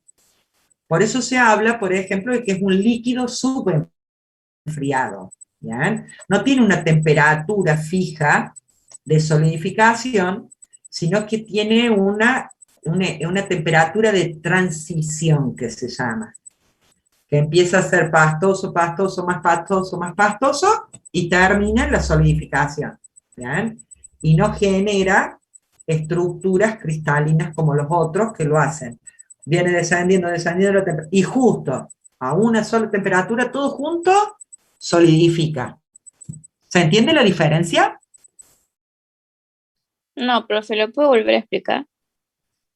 En la orientación irregular, la temperatura no es fija de solidificación. A ver, los hombres no creo, pero nosotros las mujeres que usamos la cera para depilarnos. ¿O no? ¿O no se depilan con cera? Sí, sí. Bueno, la cera tiene este tipo de solidificación, es un sólido irregular. Si vos te fijas, la cera, a medida que desciende la temperatura, se va poniendo más pastosa, más pastosa, más pastosa. ¿Bien? Entonces, al descender la temperatura, tiene una solidificación progresiva, hasta que terminó de solidificar. No hay cambio de fase, del estado líquido a sólido, brusco, como lo hay en los anisotrópicos o en la orientación regular. Estos, por ejemplo, el agua. ¿Bien? El agua solidifica a 0 grados. No solidifica progresivamente. Llegó a 0 grados y solidificó toda junta. ¿Se entiende la diferencia ahí o no? Profe, Sí. ¿el Poxipol puede ser un ejemplo? De acá. De Claro. irregular. Sí. De irregular, sí. Porque ustedes fíjense que después de un rato lo abren a lo que pegaron y se estira. ¿Bien? Porque es justamente un plástico, una resina. ¿Está? Un plástico adherente, como el que le ponen a la cinta scotch atrás. Profe, disculpe, Sí. otra pregunta. ¿A qué se refiere con direcciones preferenciales de deformación? No entendí eso. Como son cubos, o tetraedros, o tienen una forma geométrica, ¿vean? Van a romper de acuerdo, que eso ya lo vamos a ver más adelante, ahora viene, ¿no? Donde están los planos más densamente poblados, porque nosotros vamos a ver que tenemos distintos tipos de estructuras, tenemos distinta ubicación de los átomos en esa estructura, y eso da un volumen por celda. O sea, si yo pudiera aislar uno de esos cubitos, de todos los cubos que forman el universo del material, pudiera aislarlo, yo voy a ver dónde se van a ubicar los átomos, de acuerdo a la estructura geométrica que tengan, y voy a ver qué volumen ocupan esos átomos dentro de la celda. ¿Bien? Entonces, ese volumen y esos átomos, según la ubicación, me va a dar la dirección preferencial de deformación o donde se va a romper el material. Generalmente los metales se deforman, porque le tengo que hacer mucho esfuerzo hasta que se rompa. Entonces hablo de que previo a la rotura siempre hay deformación en el material. ¿Me expliqué o no? Sí, profe, gracias. Bien. ¿Alguna otra pregunta? ¿O sigo? Bueno, estos materiales de estado vítreo o amorfo se clasifican como isótropos. Tienen iguales propiedades en cualquier dirección. La medida longitudinal o transversal siempre va a tener la misma propiedad, o sea, el mismo valor, la propiedad. Mientras que acá los valores de las propiedades van a cambiar de acuerdo a la dirección donde yo tome la muestra. Ahora se los explico. Fíjense, un material isotrópico, esta es la celdita, digamos, que estaría en el espacio. ¿Bien? Un material isotrópico va a tener todos sus granitos, su estructura granular interna. Cada uno de estos granitos va a estar formado por muchas de estas celdas ubicadas en todo el volumen. ¿Bien? No es que cada grano sea una celda. Estos granitos, estos son granos, los redonditos. Entonces, si a este material que tiene esta distribución, yo puedo tomarle una muestra de esta forma, o una muestra de esta forma, o sea, así, o así, ¿cómo creen que si yo le aplico una fuerza, van a hacer esa fuerza que le voy a aplicar a la probeta 2 y a la probeta 1? De acuerdo a cómo corté los granos, fíjense. Corto los granos y corto los granos así acá.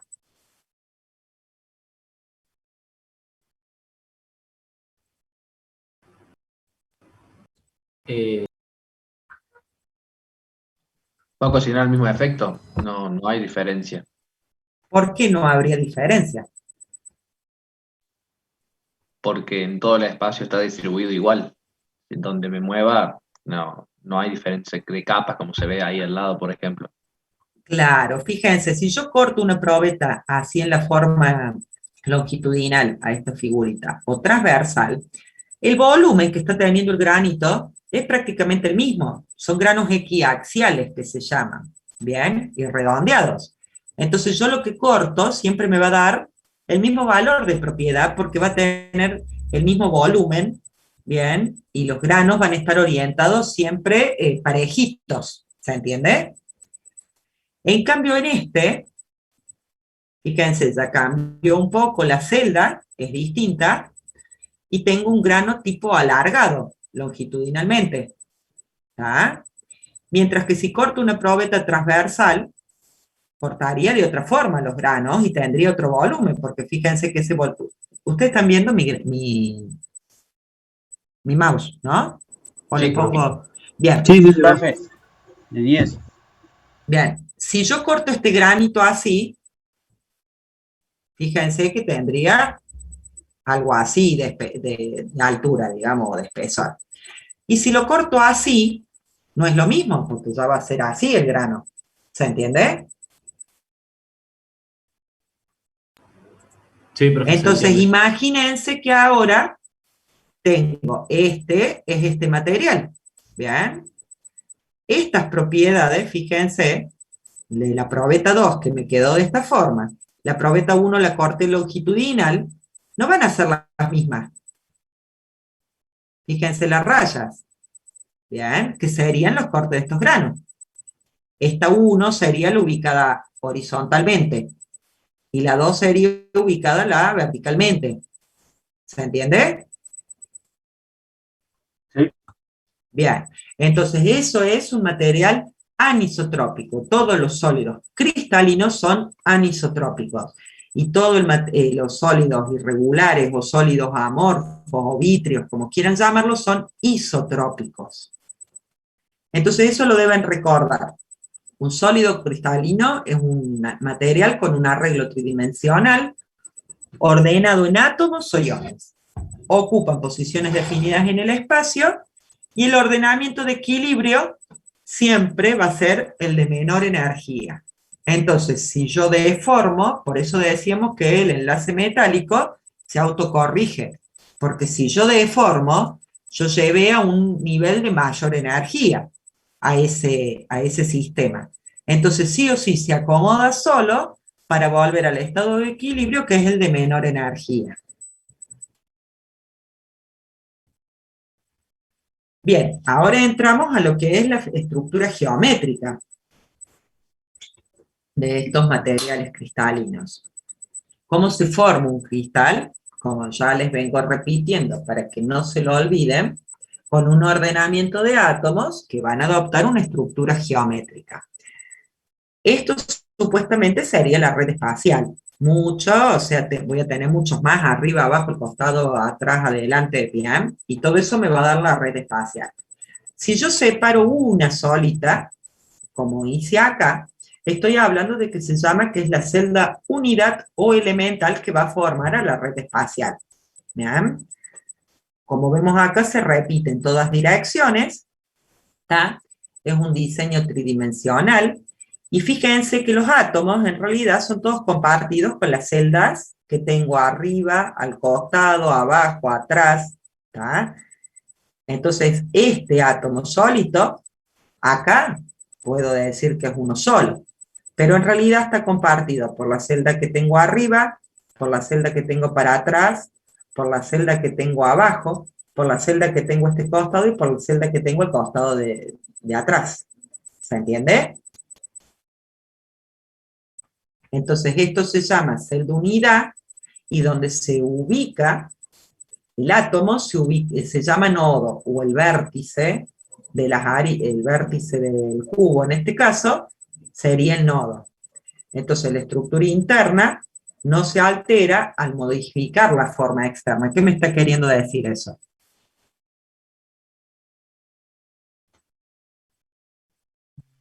Por más que se deforme, profe, va a seguir siendo cubitos. Claro, o por más que solidifique en distintas formas. Tengo un perfil de aluminio, tengo una chapa. Bien, la estructura interna sigue siendo la misma, mientras que se puede modificar la externa. ¿Ah? Bueno, y acá está Profe, lo que yo les decía. Sí. ¿todo esto es un modelo teórico o es empírico así, de esta forma? No, son así en realidad. Supuestamente si uno lo pudiera ver con un microscopio electrónico de transmisión, que acá hay muy pocos en Córdoba, por lo menos hablando, uno puede ver todo esto. De que es cierto. No hay de qué. Fíjense los sistemas cristalográficos que tengo. Tengo este, que es el cubito normal.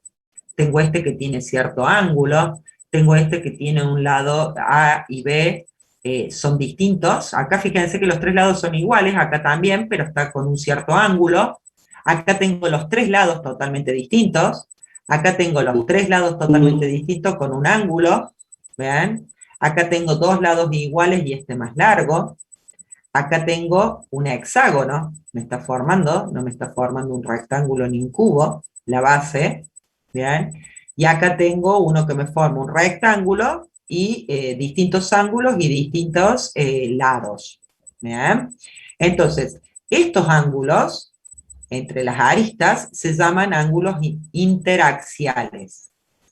Y estas aristas, B, A o C, se llaman longitud axial. Y todo eso me forman los parámetros reticulares o parámetros de red. ¿Bien? Dentro de la cúbica, ¿ya? Nosotros podemos hablar de una celda elemental donde tengo en los vértices ubicados átomos y en el centro del cubo. Entonces, si yo lo pudiera ver a eso, y para eso existe el modelo de voladura, sería esto. ¿Ven? Tengo el átomo central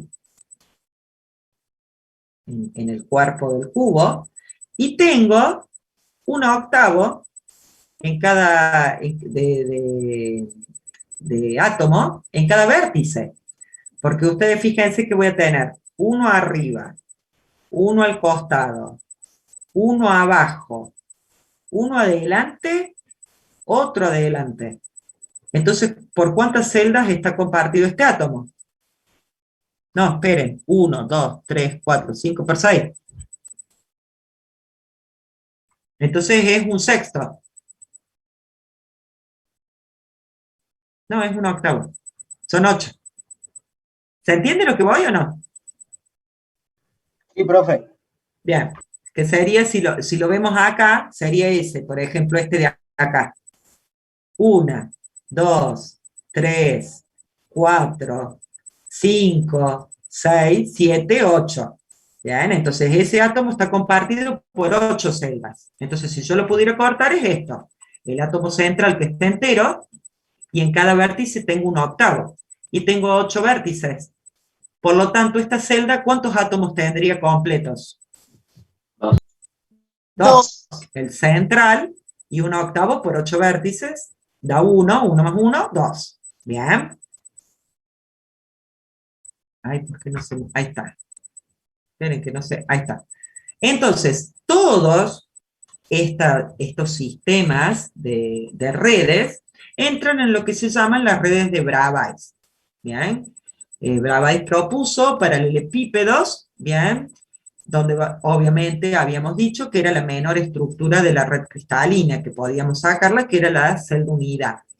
Conserva las características generales de toda la retícula, por eso lo puedo estudiar por separado, y es por simple traslación yo puedo reconstruir el sólido cristalino completo. Se refiere a que poniendo, o sea, haciendo el grafiquito de todo lo que uno arriba el otro, el costado atrás, adelante, puedo reproducir bien el sólido cristalino completo. Y este señor descubrió 14 redes, 2, 4, 6, 8, 10, 12, 14 redes distintas, partiendo de la cúbica simple, de una ortorrómbica simple, bien, y bueno, la hexagonal y todas esas que fueron dando. La triclínica y estas que están distintas, pero estas son todas ortorrómbicas distintas y estas son cúbicas distintas. ¿Ya? Entonces ahora, para que ustedes lo puedan visualizar un poquito mejor, yo les voy a poner un videito. Esta señora, que yo les voy a poner el video, está muy buena. Si quieren, pueden suscribirse a su canal. Esperen. ¿Por qué no veo? Oh, ya me empezó. Esperen que lo voy a tener que abrir en el... Lo tenía abierto en el de Windows. Ay, qué raro, Dios. ¿Por qué no me deja compartirlo? No sé. Esperen un segundo. Disculpen, yo lo tenía abierto, pero no me lee el programa. Ahora le voy a poner que me lo hable con Windows Media.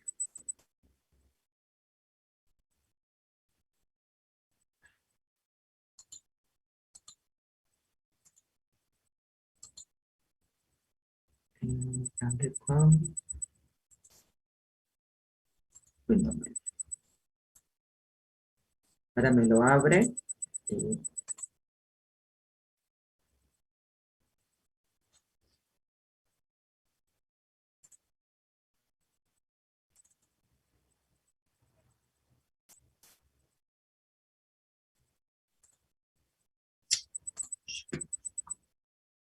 Ahí va.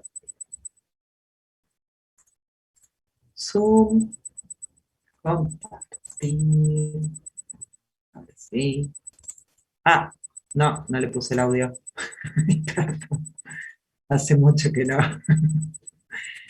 Compartir sonido.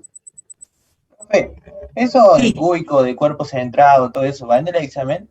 ¿Sí? Ah, Hasta las 5 va a entrar en el examen. bueno, profe. ¿Quién preguntó?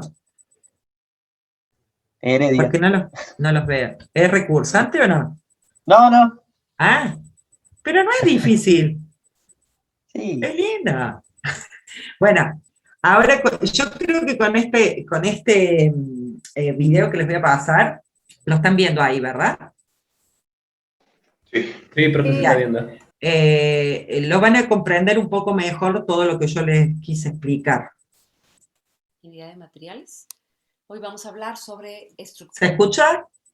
¿Bien? Sí, profe, también. Ah, bueno. Sí, Cualquier ¿puede cosa poner me un poquito avisa. más fuerte, profe? ¿Yo le tengo que poner más fuerte o ustedes suben su máquina? No sé cómo funciona esto. Yo le puse que comparte el audio.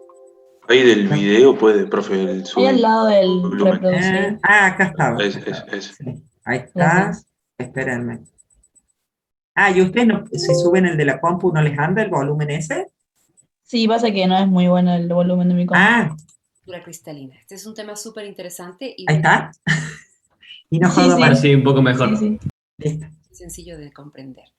Vamos recordando los niveles de ordenamiento atómico de los materiales. Este es un tema que conocen ustedes desde que son chicos y sabemos que tenemos estados de la materia, sólido, líquido y gaseoso. Bueno, cuando tenemos un gas, sabemos que las moléculas se están moviendo libres y entonces podríamos tener un ordenamiento de este tipo que representaría un gas. En este caso es un gas inerte. ¿Por qué definimos inerte? Porque solamente es el átomo. Pensemos solamente en el gas helio como un gas inerte y es un solo átomo de helio. Pero pensemos también que existen gases con ordenamiento particular, como por ejemplo esta molécula, que es la molécula del agua en estado de vapor, y tiene un comportamiento o un ordenamiento similar que los gases inertes, nada más que en lugar de ser un solo átomo, ahora estamos hablando de una molécula. De la misma manera tenemos otros tipos de sólidos con ordenamiento particular, como lo podemos observar en este recuadro. Este tipo de ordenamiento podría ser el de los plásticos, algún tipo de polímero, algún tipo de hidrocarburo. Y por último tenemos ordenamientos regulares de átomos, como podemos ver esta estructura que forma una red de átomos de manera ordenada. En este video vamos a platicar exactamente de este tipo de ordenamiento de materiales. Este tipo de cristalografías son comunes a todos los materiales cristalinos y la principal característica de una estructura cristalina es que vamos a encontrar un ordenamiento regular y un ordenamiento que es repetible. ¿Cómo podemos identificar qué es el ordenamiento repetible? Unamos los centros de estos átomos y sus respectivos centros con respecto a los átomos que están pegados a ellos. Observemos esta estructura de las líneas negras, que lo que nos está identificando es un cubo. Este cubo, que le vamos a llamar a partir de ahora una celda unitaria, representa la estructura más sencilla de todo este cristal. De manera que la suma de este tipo de celdas unitarias me van a conformar un cristal. Podemos decir que la celda unitaria es la menor subdivisión de una red y que tiene las características generales de toda la retícula, en este caso de todo un cristal. En una celda unitaria lo que vamos a encontrar es un orden repetitivo que va a formar un patrón. Entonces es muy conveniente cada vez que estamos estudiando cristales reconocer cuál es la estructura de esta pequeña unidad que se va a repetir en cada uno de estos cristales. Vamos a elegir entonces una celda unitaria para representar la simetría de toda una estructura cristalina. ¿Por qué lo vamos a hacer así? Porque es muchísimo más fácil trasladar los ejes de movimiento de átomos a través de una celda con una forma específica que a través de un grupo de celdas unidas. Por esta razón, la celda unitaria se conoce como una estructura básica de cualquier estructura cristalina. De una manera más simple podemos identificar una celda unitaria en este pedazo de piso de mosaico. Observen que hay una simetría entre cada uno de los mosaicos. Este mosaico, esta estructura que podría ser la celda unitaria de este mosaico, la vamos a repetir de manera idéntica en los siguientes grupos del mosaico y entonces vamos a obtener una estructura repetida de patrones, siendo en este ejemplo este mosaico la celda unitaria, que es la mínima expresión de la imagen que se va a estar repitiendo en todo el cristal. Ahora bien, es importante conocer dos términos importantes dentro de una celda unitaria. Identificamos en la zona azul lo que se va a denominar a partir de ahora una celda unitaria, esa pequeña porción que es representativa de todo el cristal. Y vamos a encontrar estos puntos o nodos que podemos distinguir aquí con estos pequeños círculos azules, que se van a llamar puntos de red. Y bueno, además de poder identificar una estructura cristalina a través de los puntos de red, vamos a tener ciertas constantes o parámetros de red que me van a identificar los sistemas cristalinos. Las principales constantes de red van a ser la longitud de los ejes, que es la distancia entre punto y punto de los átomos, centro y centro de átomos, y el ángulo entre los ejes cristalográficos. ¿Cuáles son los ejes cristalográficos? Los ejes cristalográficos van a ser las aristas de las estructuras cristalográficas. Esta imagen que vemos en la diapositiva vamos a denominarla como cúbica simple. ¿Por qué cúbica simple? Solamente son 8 átomos unidos a través de una distancia de enlace, que en este caso es el parámetro A, como lo pueden ver en la imagen. Sin embargo, tenemos otros tipos de estructuras cristalográficas denominadas redes de Bravais. Existen definidas 14 tipos de redes unitarias agrupadas en 7 diferentes estructuras cristalinas. Vamos a platicar un poquito sobre cada una de estas estructuras para que entendamos la diferencia que tienen entre ellas y cuáles serían sus parámetros de red. Iniciamos con el sistema cúbico. Como su nombre lo dice, estamos hablando de cubos, pero vamos a tener 3 tipos de cristalografías dentro del sistema cúbico. El cúbico simple, donde solamente tenemos un átomo en cada uno de los puntos de red. El cúbico centrado en las caras, donde además de los 4 puntos vamos a encontrar un átomo al centro de cada cara del cubo. Para que lo identifiquen de una manera visual un poco más simple, observen esta retícula. Vamos a tener los 4 puntos originales y vamos a tener un átomo al centro de esta cara.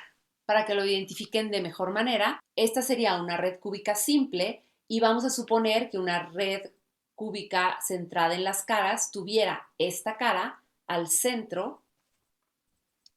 Esta cara debería de tener al centro un átomo. ¿Cómo se vería una estructura centrada en las caras?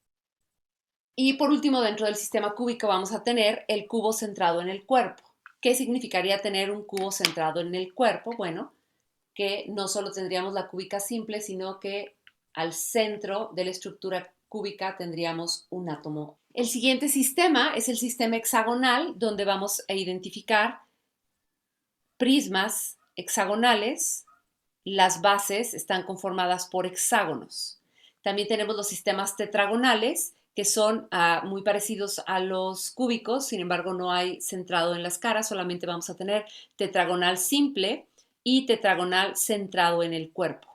Los siguientes sistemas son el sistema ortorrómbico. Vamos a tener ortorrómbico simple, ortorrómbico centrado en el cuerpo, ortorrómbico centrado en las bases, y ortorrómbico centrado en las caras. También tenemos el sistema romboédrico, que como su nombre lo dice, lo que pueden identificar aquí, una prisma con caras en forma de rombo. El sistema monoclínico, que lo que vamos a tener de diferencia con respecto al tetragonal es que los ángulos son diferentes, no son ángulos de 90 grados, y el sistema triclínico, que todos sus lados y sus ángulos son diferentes. Ahora sí, bien, vamos a ver de manera más puntual las estructuras de cada una de las celdas unitarias de estos sistemas. La estructura cúbica, su celda unitaria va a ser un cubo, va a tener ejes A1, A2 y A3 iguales, porque como es un cubo los lados van a ser idénticos, y vamos a tener todos los ángulos del cubo a 90 grados. A diferencia, la estructura tetragonal vamos a tener 2 ejes iguales, 2 ejes A y un eje diferente que es más largo, que es el eje C, pero todos los ángulos de la estructura tetragonal van a ser de 90 grados. Continuando con la estructura ortorrómbica, la celda unitaria se va a distinguir porque todos los ejes tienen diferentes tamaños. El lado A, el lado B y el lado C son diferentes y sus ángulos todos son de 90 grados. El sistema hexagonal tiene dos ejes similares y un eje diferente. La base va a ser un cuadrado, por lo que los ejes A1 y A2 van a ser de la misma longitud, y hacia arriba va a ser un sistema más alto, por lo tanto, el eje C es mayor. Y con respecto a los ángulos, en esta celda unitaria va a tener un ángulo de 120 grados y dos ángulos de 90 grados. En la estructura romboédrica, nuevamente los tres lados de la celda unitaria van a ser de la misma longitud, pero todos los ángulos van a ser iguales, pero diferentes de 90 grados. Ningún ángulo de la estructura romboédrica va a ser de 90 grados. La estructura monoclínica va a tener todos sus lados de diferente tamaño. Tanto A como B como C van a ser de diferente tamaño, y va a tener dos ángulos, que en este caso es alfa y beta, de 90 grados, y un ángulo diferente de 90 grados. Por último está la estructura triclínica. En la estructura triclínica, los tres lados son de diferente tamaño y todos los ángulos van a ser diferentes entre sí, y además van a ser diferentes de 90 grados. Y a esas estructuras se le llaman redes de Bravais y van a dar forma a todos los cristales que se conocen actualmente en el mundo natural.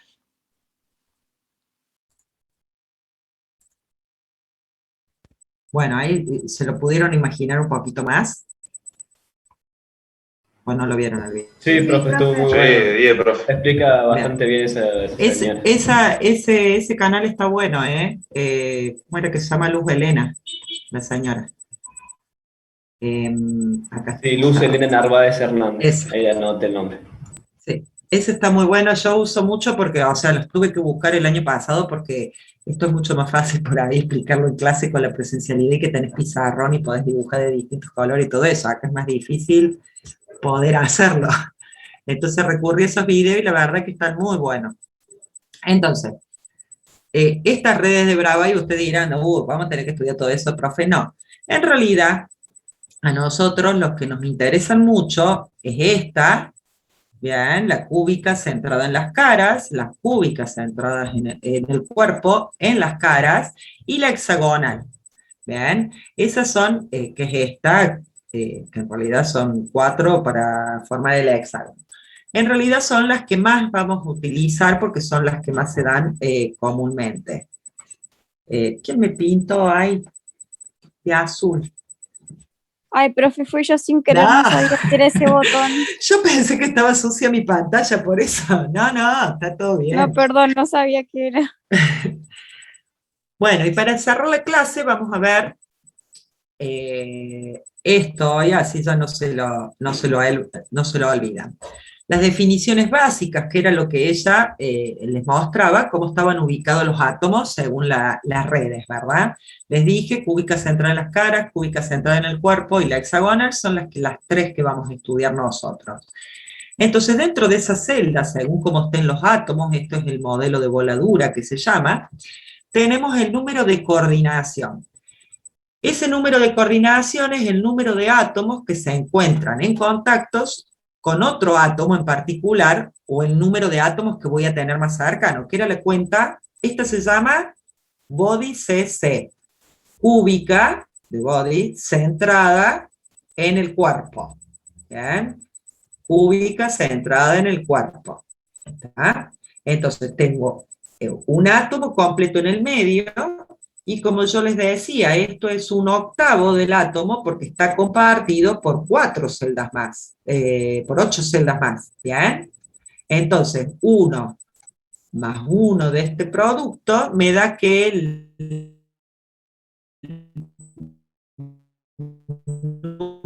número de coordinación del body CC es 2.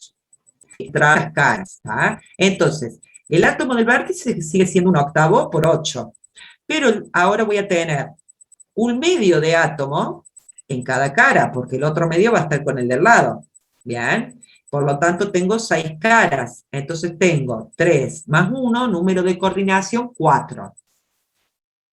Y en el HCP que era el que se formaba, ella mostraba una parte, digamos, no más, pero es un hexágono, como lo vemos acá, ¿bien? Voy a tener completos 3 átomos, digamos, adentro, como si fuese el centrado, ¿bien? 3 atómitos adentro. Voy a tener un medio en cada base. Esta mitad va a estar con el de arriba y esta mitad va a estar con el de abajo, entonces son 2 por un medio. Y cada uno de estos va a estar compartido por 6 celdas más. Perdón, sí, bien dije, por 6 celdas más. Pero tengo 6 vértices arriba y 6 vértices abajo, lo que me da un total de 12. ¿Tá? Entonces tengo 3 más 1 más 2. 3 más 1 más 2 dan 6. Número de coordinación, 6. ¿Estamos hasta ahí? Perfecto, profe. Bien. Ahora, como yo les decía, todo esto tiene un factor de empaquetamiento. O sea, qué tan, suponiendo que fuesen esferas bien perfectas, bien, y bien sólidas, todo eso me da un factor de empaquetamiento que es el volumen de cada celda unidad. ¿Tá? Fíjense esta, comparada con esta. ¿Ustedes qué creen?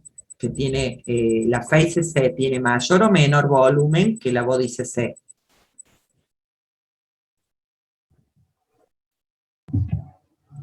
Mayor. La phase C. Bien, si ustedes se ponen a hacer los cálculos de factor de empaquetamiento, el volumen de la bódice C, fíjense que tiene muchos más espacios en blanco en la bódice C que la phase C. Entonces el volumen de la bódice C, o factor de empaquetamiento, es 0,68, mientras que la phase C es 0,74, que es igual al hexagonal. ¿Bien? Y el otro que tenemos que tener en cuenta son lo que se llaman dirección compacta de deformación. Esas son las direcciones en las que va a deformar más fácilmente, ¿bien?, este sistema, o este sólido. Son las direcciones a lo largo de las cuales los átomos están en contacto contiguo. O sea, fíjense, acá tengo contacto contiguo entre estos átomos, ¿bien? Porque tengo uno, tengo otro pegadito y otro pegadito, que es más o menos lo que tengo acá. Lo que tengo acá. ¿Bien? Perdón, lo que tengo acá, porque es la phase C, no la bódice C. ¿Bien? Pero esta tiene varias de esas direcciones, la phase C. ¿Ven? Tengo esta de acá, voy a tener esta de acá. Fíjense que tiene más direcciones compactas. En cambio, la bódice C tiene esta, y tiene esta, y tiene esta, o sea, tiene las 4 diagonales, digamos. Nada más. En cambio, esta tiene muchas más direcciones compactas de deformación. Por lo tanto, la phase C puedo decir que es más fácil de deformar que una bódice C. ¿Se entiende? ¿Para qué me sirven esas direcciones de compactas? Sí, se entiende, profe. Bueno, o sea, esto es un celdito, o sea, usted imagínense en todo un volumen, obviamente. Bueno, y acá hacen los cálculos de cómo se sacan las direcciones compactas con la longitud y todo eso. Vamos a dejar ahí, porque ya la clase que viene ya vamos a empezar directamente con las estructuras cristalinas que nos interesan a nosotros, que es en la parte metálica, de los metales. ¿Tá? Entonces hoy dejamos acá, y acuérdense que el martes que viene tienen con Claudia, recién nosotros nos vemos en 15 días. ¿Profe, lo va a subir a ese Power? Y bueno, se los voy a subir, no soy tan mal. Sí, súbalo, profe. Bueno, háganme un favor, porque a mí me parece que yo pude arreglar